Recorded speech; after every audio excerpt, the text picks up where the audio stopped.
ሰዓት የቆመበት ሀገር አይደለም ሰዓት የቆመበት ሰው እኮ እንዳለ አይቆጠር ሞቷል ማለት ነው ኢትዮጵያ ሞባይል መኒ ላይ ደርሳለች አንተ ስለ ሞባይል ስልክ ታወራለህ እነ ቴሌብር ሞባይል ባንኪንግ ተአምር እየሰራ ነው በስልክ ኢን ሚሊየንስ የሚንቀሳቀስበት ሀገር እዛ 100,000 ብር እንኳን ማውጣት የማትችልበት ሀገር የነቃ ትውልድ ከመጣ መቆም ስለማትችሉ በሳይንስ ስትፈተኑ አንዲት ማስመዝገብ አንዲት ደረጃ መራመድ የማትችሉ አንዲት ደረጃ ማቆም የማትችሉ ሰዓቱ ሙሉ ለሙሉ ቆሟል ከዚህ በላይ ሜጋ ሀፍረት ከየት ይገኛል ከዚህ በላይ ለነኚህ ከማደግደግ ደግሞ ለዚህ ቆሞ ለቀሩት ሰዓት ለቆመባቸው ከጊዜ ጋር ሽቅድድም በተያዘበት ወቅት ለነኚህ መማረክ ለነኚህ ማጎብደድ መተንፈስ ላልቻሉ ግዑዛን መማረክ ከዚህ የበለጠ ሜጋ ቅሌትና ቅናት ከየት ይመጣል ምንም ይሁን ምን ኢትዮጵያ ውስጥ የህይወት ሰዓት አልቆመም እንደ ኤርትራ ይሄን ደፍረን መናገር አለብን በየቀኑ በየሳምንቱ በየወሩ በየዓመቱ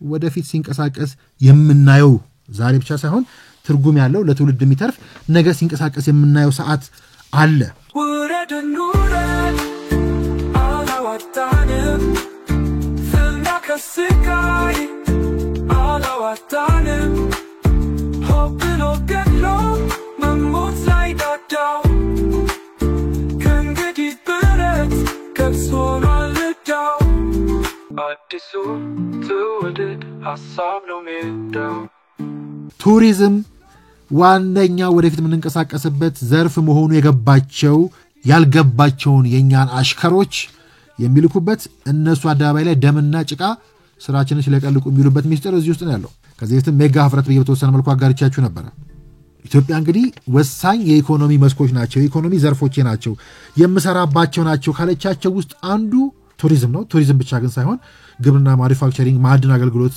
እነኚህ ሁሉ በየዘርፉ ሰፊ ድል ያለባቸው ግን አሁን የሚንጫጩበትና እኛም የቀደምንበት አንዱ ቱሪዝም ነው እንግዲህ ቱሪዝምን ከሚሸከሙት መሰረቶች ውስጥ ደግሞ ዋናው ሆቴል መስተንግዶ መሰረተ ልማት ተጠቃሾች ናቸው ባለፈው በዳታ ጭምር እንደተጠቀስነው ኢትዮጵያ በሪፎርሙ ዘመን ለቱሪዝም የሰጠችው ትኩረት ወይ ደግሞ የገነባቻቸው ሆቴሎች ለሀገራችን ብቻ ሳይሆን ለምስራቅ አፍሪካም የሚበቁ በጣም አስደማሚ ናቸው ከአፍሪካም ከዓለም ጋር ሲወዳደሩ አሁን ደረጃው ከፍ እያለ መጥቷል እነ ወንጪ እነ ጨበራ ጩርጩራ እነ ጎርጎራ እነ ሐላላ ኬላ አንድነት ፓርክ እንጦጦ በአፍሪካ በዓለም ደረጃም ጭምር ኮርተን የምናሳያቸው ድንቅ ማሳያዎች ናቸው እንጀራ ዳቦ እያልክ ወረተራ ነገር አታወርደን ከሱም በላይ ያሉ ጉዳዮቻችንን የሚመለሱት በዚህ ነው ሆድም የሚሞላው በዚህ ነው አእምሮም የሚሞላው በዚህ ነው አእምሮ ሲሞላ ግን ከምንም በላይ ትረነግጣላችሁ የሳይንስ ሙዚየምን ማሳያ አድርጌ እንዳነሳሁት የነቃ ትውልድ ከመጣ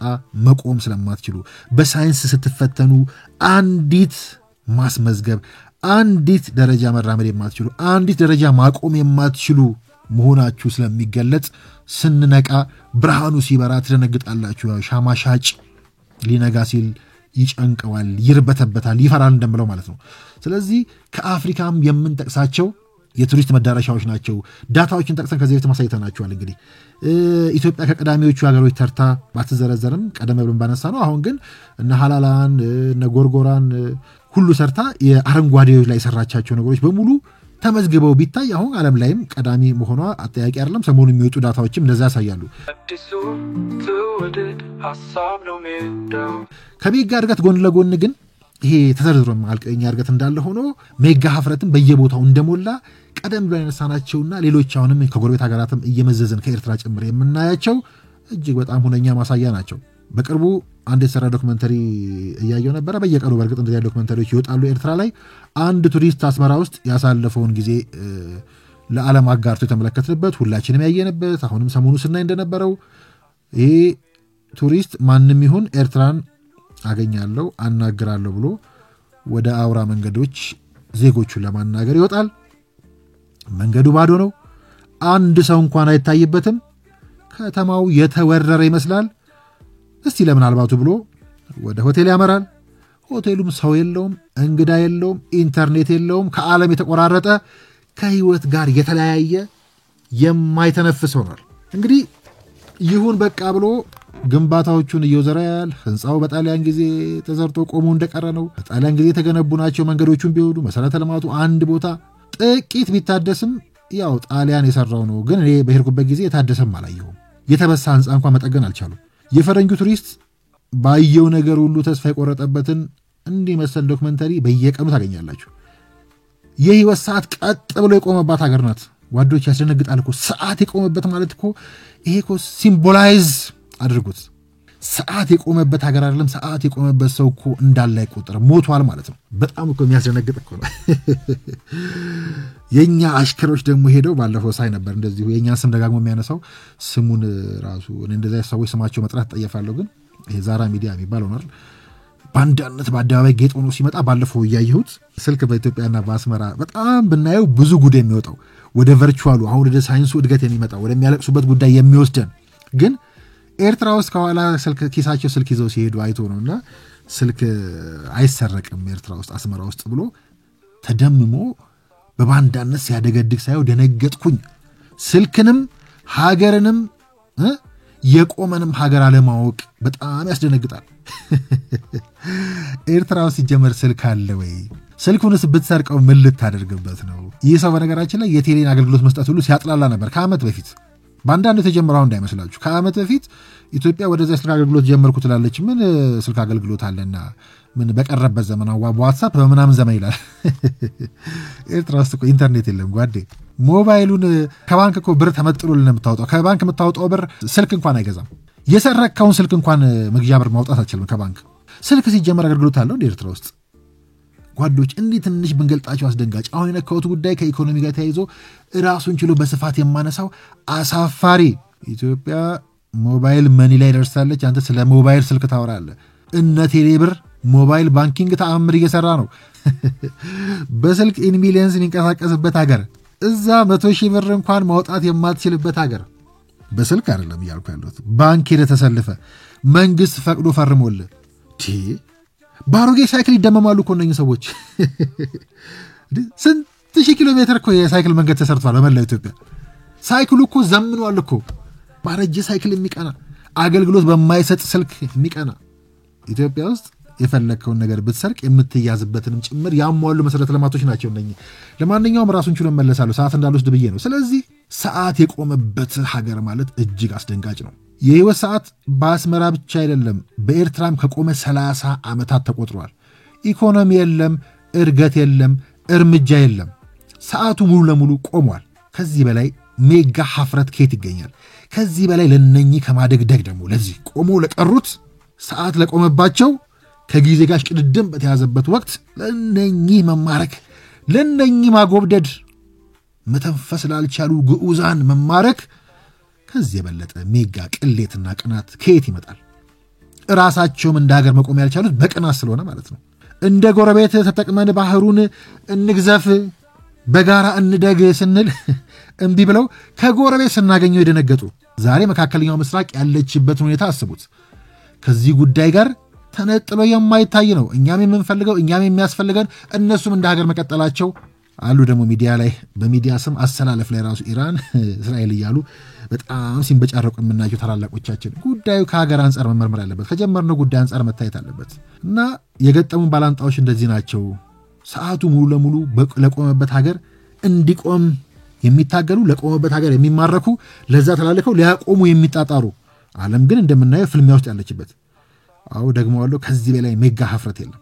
እንግዲህ ኢትዮጵያ ውስጥ ሪፎርም አልተመቻቸው ሰዎች የሉም ብለን መከራከር አንችልም። መቃወምም መብት ነው፣ መተቸትም መብት ነው። አሰላለፋችን ግን ያስደነግጣል። ከእውነትም ከሳይንስም የራቀ ነው። በየአካባቢው ያሉ ግጭቶች እንግዲህ የሞቱ የቆሰሉ የተፈናቀሉ ያዘኑ ያለቀሱ በርካታ ዜጎች መኖራቸውን በፍጹም መካድ አይቻልም። ግን ሜጋ ፕሮጀክቱ ኮሪደር ልማቱ የግድ ዛሬ ላለ ነው። መሪውን ባለፈው ሲሉ ነበር የግድኛ ዛሬ ለኛ ልማት ወይ ደግሞ ለኛ ኪስ ለኛ የሚመነዘር የግድ መሆን የለበትም። እንዳልኩት ስነሳ የሚሰራው የነገ ሀገር ስለሆነ ለልጆቹ ስለሆነ ዋናነት የሚሰራው። እኛ ተበላሽተናል፣ ከሽፈናል፣ ቆሽሸናል። ክፋት፣ ቂም፣ በቀል አሸንፎናል። እሱን ደግሞ ማሸነፍ አልቻለም። እሱን ያላሸነፈ ደግሞ ሰው አይሆንም፣ ለሀገርም ለትውልድም አይጠቅምም። ስለዚህ ታዳጊው ላይ መስራት ነው። እንደዛ እያሰብን ብንሄድ ሜጋ ፕሮጀክቱ ቢያንስ ለነሱ ልማት ይሆናል። አገር አቀፍ ልማቱ መፍረስ፣ መፈናቀል፣ ድህነት፣ የመብት ጥሰት፣ የባለስልጣናቱ ሌብነት፣ ብዝበዛና ቡጨቃ ብዙ በየቦታው አለ። ይሄም ሸክም የሆነባቸው ዜጎች የሚያማራቸው ዜጎች ሊኖሩ ይችላሉ አሉ። ምንም ይሁን ምን ግን ኢትዮጵያ ውስጥ ለውጡ ምንም ማይደበቅና የሚታይ ነው አገርን ወደፊት ያራመደ ነው ምንም ይሁን ምን ኢትዮጵያ ውስጥ የህይወት ሰዓት አልቆመም እንደ ኤርትራ ይሄን ደፍረን መናገር አለብን በየቀኑ በየሳምንቱ በየወሩ በየአመቱ ወደፊት ሲንቀሳቀስ የምናየው ዛሬ ብቻ ሳይሆን ትርጉም ያለው ለትውልድ የሚተርፍ ነገ ሲንቀሳቀስ የምናየው ሰዓት አለ ከሰዓት ጋር ከጊዜ ጋር እየሮጥን ነው ማስረጃዎች ዳታዎች ሰንጠረዦች ቻርቶችን ብንመለከት ኢትዮጵያ ሀገራችን ሆቴል ላይ አሁን የተያዝነው ምንተቸውኛ አሁን የህንጻ ለቅሶ እስከ ጎረቤት ድረስ የተያዝንበትን ግን ትልቅ ኢንቨስትመንት መሆኑን እሱም ላይ መሰረተ ልማቶች ላይ ኢንቨስት ማድረግ ከግብጽ ከናይጄሪያና ከሞሮኮ ቀጥሎ አራተኛው ኢትዮጵያ መሆኗን እንግዲያውም ከወራት በፊት ነው አሁን ከዚህም ከፍ ልትል ትችላለች ስለዚህ ኢትዮጵያ ቢያንስ በልማት ላይ አትደራደርም ማለት ነው አሁን ያለው የሚጮህበት የለውጡ ኃይል ስለነቃ በዚህ ጉዳይ ላይ ነው የሚጮህበት በዚህ ጉዳይ ደግሞ አይታማም ቢያንስ በዜጎቹ ወደፊት ላይ የሚቀልድ መሪ የለም በማስረጃ እንዳየ ነው በዜጎቹ ነገ ላይ አብልጦ የሚሰራ እንደሆነ ግልጽ ነው እንግዲህ የስንዴውን ገድል የቡናውን ድል የግብርናውን እድገት የአረንጓዴ ልማቱን ውበት የኢንዱስትሪውን ህዳሴ የዲጂታል ኢትዮጵያን ግስጋሴ ኮሪደሩን ሜጋ ፕሮጀክቱን ቱሪዝሙን ጨምረን እነዚህን ደማምረን አይተን በኢትዮጵያ ተስፋ ካላደረግን የተስፋ ሚዛናችን ተሰብሯል ማለት ነው ቅድም እንዳልኩት ሜጋ ቅናታችን አውሮናል ማለት ነው ባለ ሜጋ ቅናቶች ሆናል ማለት ነው በኢትዮጵያ በነገው ለልጆቻችን በሚሰራው ኢትዮጵያ ተስፋ ካላደረግን የተስፋ ሚዛናችን ተሰብሯል አሁንም ታላቁ ሼክስፒር ልጥቀስ መሆን ወይም አለመሆን እንዳለ ሁሉ በአሁኑ ጊዜ በዓለም ላይ ሜጋ ሀፍረት አለ ሜጋ ቅናት አለ ሜጋ ሴራ አለ ሜጋ እድገትም እንዳለ ግን አይካደም ወረደን አላዋጣንም ፍልናከስካይ አላዋጣንም ሆብሎ ገድሎ መሞት ላይ ዳዳው ከእንግዲህ ብረት ገብሶናል ልዳው አዲሱ ትውልድ ሀሳብ ነው ሜዳው